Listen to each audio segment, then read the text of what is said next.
Alright, what's up guys? So we're back and we're doing the front sway bars on the sway bar links on the 2000 RD1. So this is the same across the board, just like the rear on any of the first gen CRVs, and very similar for a lot of the Hondas. But this is just a little bit more annoying because you're in a little bit more cramped space, and if you're dealing with rust like I am in the Midwest, it's just a pain in the ass and a lot of wrenching.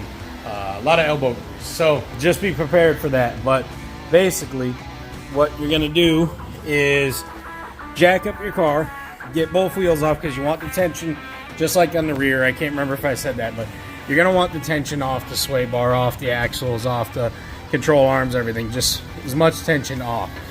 And basically you're going to get in this tiny ass little space, and you're going to have it going through there and then in here. And I'm not going to shove it back in there because it's kind of pain in the butt. I don't have the other side loose.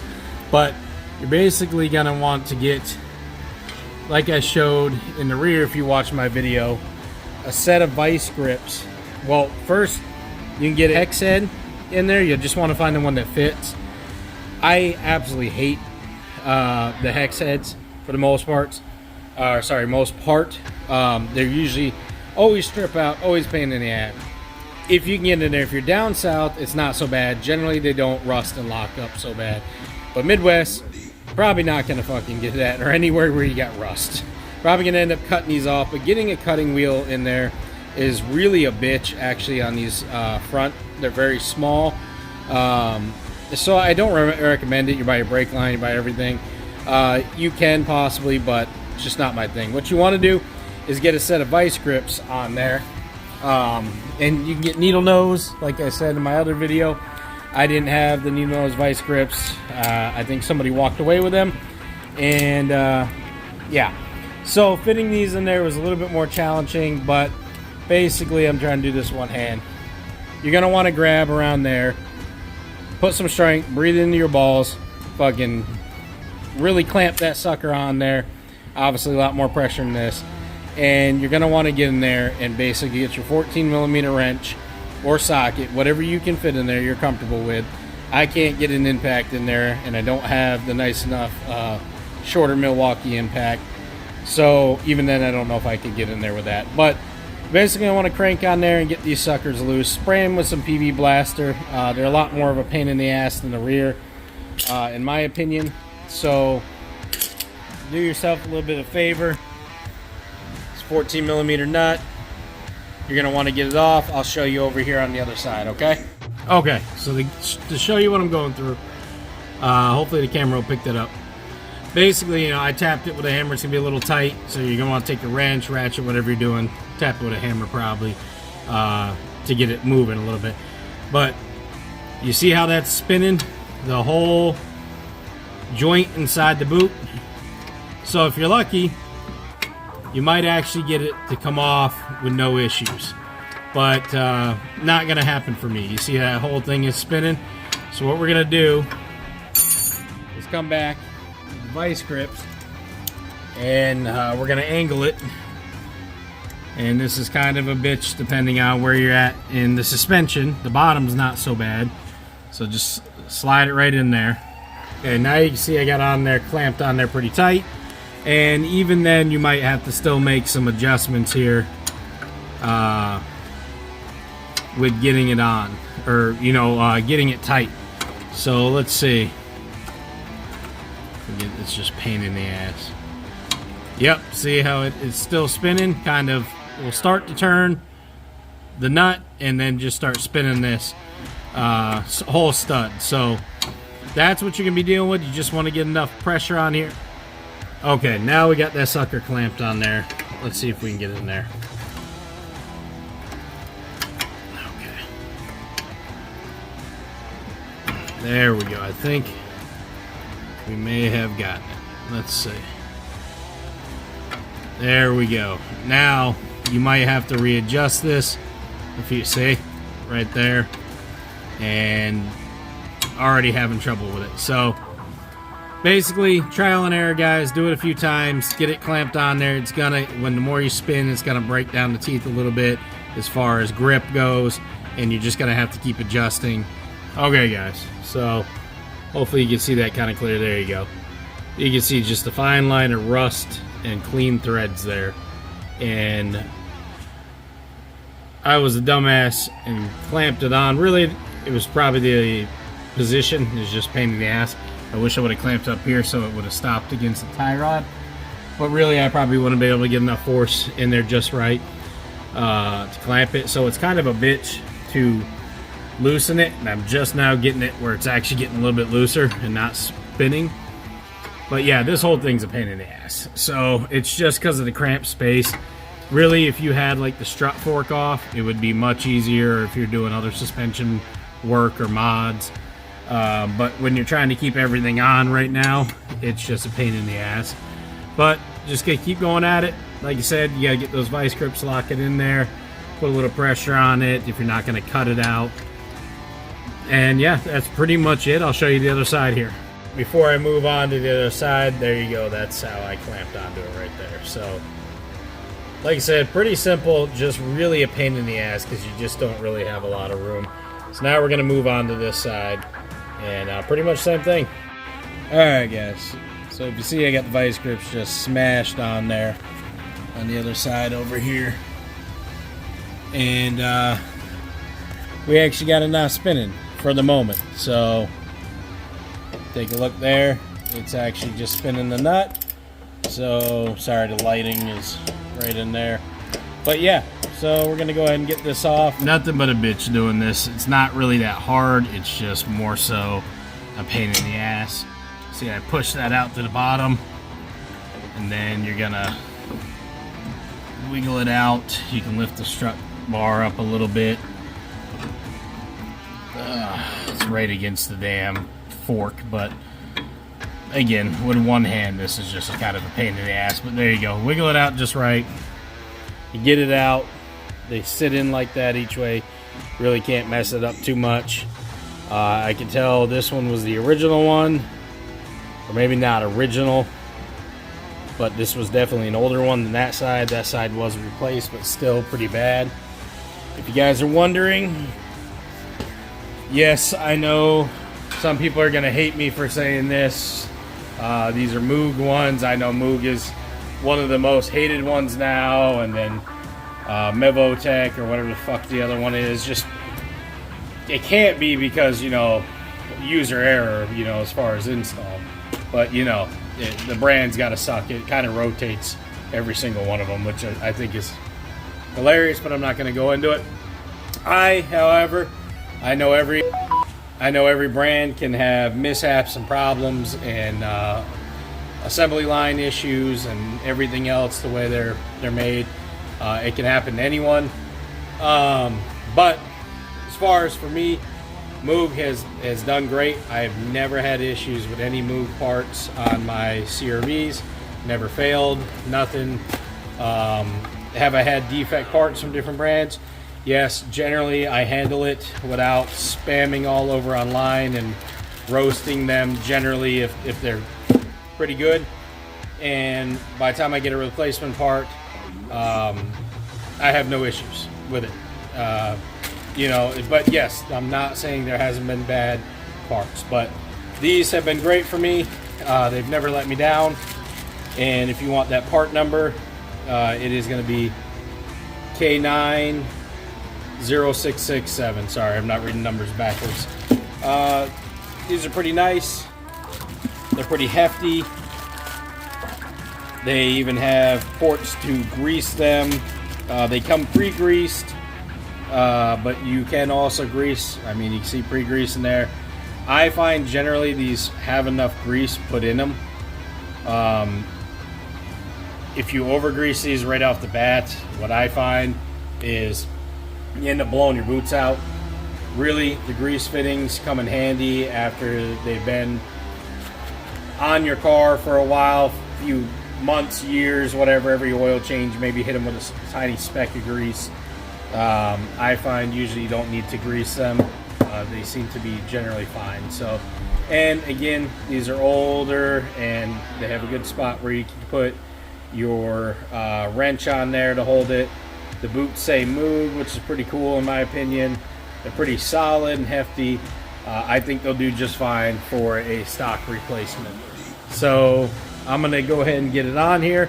I'm gonna need 2 hands for this, so this is going to be kind of a pain in the ass. And again, is there better stuff out there? Yes, there is better stuff out there. But for just stock application and driving, these will do fine. And if you have an issue with them, generally, wherever you get them from, it's a lifetime warranty. So I wouldn't worry too much. So I'm not going to go further on that. But yeah, these will work out just fine for you. Okay, as you can see, I got one side in. You're going to have to make sure you loosen these up by hand. Just adjust them, keep moving the actual joints, and they'll move around. And it's a real bitch. I would say get this one in first. And then what I did is I actually took my hammer and kind of popped it around, held the sway bar. Do not put, or either side you start with is going to be kind of a pain in the ass on the front. Do not tighten them all the way. Just get the nuts on there, get them a little tight, and you know, so you have them on there and get it in. And then you're going to want to walk over to the other side and get that side in, because trust me, if you tighten down the sway bar as you're on one side as you're doing the other, you are going to regret life, and it is going to be a pain in the ass. Once you get them in and you got the bolt on there, or the nut on there, there we go. Once you got the nut on there, then you're going to want to start tightening down each side. I would do a little on each side just because of the actual amount of force it puts on there, the joint, and pulling it. So once you get them in, you know, tighten maybe a quarter on left side, quarter on the right side, quarter on the left side. You know, just keep doing that till you get them tightened, and everything will be snug. They may look weird at a weird angle, but trust me, once you start slowly tightening them, they'll go in there no problem. Again, I'm trying to do a lot of this with one hand, so I'm moving around right now. Like I was saying, you want to move around the joint in the boot, so that way it's a little loosened up and freed up. And again, with that too, you'll also be able to hear the grease that's in there and everything else. So I'm gonna get this side in. I'll let you guys know. On the passenger side, the top was a lot better to start with than the bottom. We'll see on this side. Amazing what a little leverage can do. What I did is I put a little pry bar in here, and I'm not gonna redo it because I don't want to pop out, but I put a little pressure, pried it up. I got it through the top one first, and then what I did is angle it down in the bottom. And then what I did is actually tapped. Again, this is why the other side is through, bolted up, but not tightened down. I just tapped a little bit on the top of the sway bar, and it kind of popped it through. And then now the thread is through, and what it will do is slowly pull it through as I tighten each side. If you go with the Moog ones like I did, you're going to need 18mm wrench there, and it's going to be a 15mm nut now. So you see grease fitting, same on the other side. Fits pretty good. Like I said, just got to kind of pry the sway bar around, move it around. Once you tighten everything, looks good. Other side looks good, but I'm not going to walk over there because the lighting just kind of sucks on that side for this video. But as you can see, they're on there. I'm going to take you for a ride. I'll show you guys, and we'll go for a ride and see. I'm hoping that was the clunking. I do know for sure those are bad because pulling them off, as you saw, especially the rear ones. If you watched my other video, the rear were terrible. The front looks like someone did try to replace one, didn't do a very good job at it, and the other side, it looks like they just gave up on. So I think this is going to solve the problem. I just did for my job. I drove all the way down to Des Moines, which was about almost 4.5 hour drive with stop for gas or lunch from where I'm at, and in Des Moines, Iowa. And this thing sucked on turns. It did great the entire drive. Other than that, no problems. But on turns, you just felt the body roll and the clunking. And I did put all new motor mounts, which I'll show a video on that soon, and torque mounts. And so it shouldn't have been having any issues. And I kept getting that, and come to find out, I looked at it and inspected a little bit more, and those sway bar bushings front and rear are just shot. So Okay guys, so I took it for a drive, and that thing handles and moves way better like it should from the factory now. No more clunking at all. When I say your sway bar links are bad, like if you're getting a slight clunk here and there, obviously I would definitely get ready to change them. But I was at the point since I bought that thing, and I took an entire trip of over basically 500 miles back and forth with them clunking and with them bad. And I mean, every bump they're like boom, boom, boom, boom, boom. I mean, it was loud clunk. So definitely cheap enough part to replace, easy enough. I knew better. I've done it a billion times. I was just being lazy, and honestly, not so much lazy. I would say more so with the health issues and stuff like that. That really has hindered, and now I'm catching up. So I hope I didn't curse myself, because every time I say that, I end up falling back behind. But I ended up making a rookie mistake, so I took it for a quick drive. I'm leaking radiator fluid. Just want to say this, guys, because I've been working on cars since I was 15. I'm almost 40 now. And just a dumb mistake. I was talking to my wife while jacking down the vehicle, and if you have a lift, you always want to be cautious. And, you know, that's easier, but still can be very dangerous. But when you're on jack stands and jack, it's just nothing to really play with, because even for years of doing it, when you think you're okay, you can always make a mistake. And I had the jack because of the bull, which I've shown before. The bull bar, normally I jack up after having the bull bar. I jack up, you can't see it down there very well, but I jack up on the control arms. Right underneath the control arms, a very sturdy place you jack up, and you can actually get the vehicle a little bit higher. Well, I put the jack in the centerpiece right against that bull bar plate, and it was very close, and as it was coming down, I knew in the back of my head, I was like, probably shouldn't do this, but okay, I'll be all right. I'm talking to her, and as I'm coming down, thank God I was away, and I was just throwing jack, and I took everything down and was cautious. It slipped off, and that jack went straight into the radiator by the header. Thank God it didn't actually break anything, but a simple crack in the radiator. And not what I wanted to do right now, but a couple weeks later, when I got some extra funds, I'm just going to order an aluminum radiator and do an upgrade like I did on my 99 that I had, and we'll just upgrade and probably put some slim fans in there. So that'd be a video, at least something positive look towards this, but still doesn't excuse the fact that I made that simple mistake. And I mean, I could have been in the ER tonight, or I could have been hurt. So just always think clear. And generally, I always tell my kids, my wife, my friends, anybody, just don't talk to me for a minute. Try not to be rude to them, but just, hey, because some people don't understand if they haven't done it. Just let me think, because the slightest mistake, especially when you're laying on the ground, could cost you, or could definitely hurt you, or, you know, cost you your life, which I never hope to happen to anybody.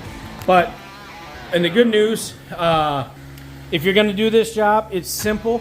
A crowbar, impact, if you got it, would help. Little hammer, sledgehammer, whatever you got, mini sludge, regular.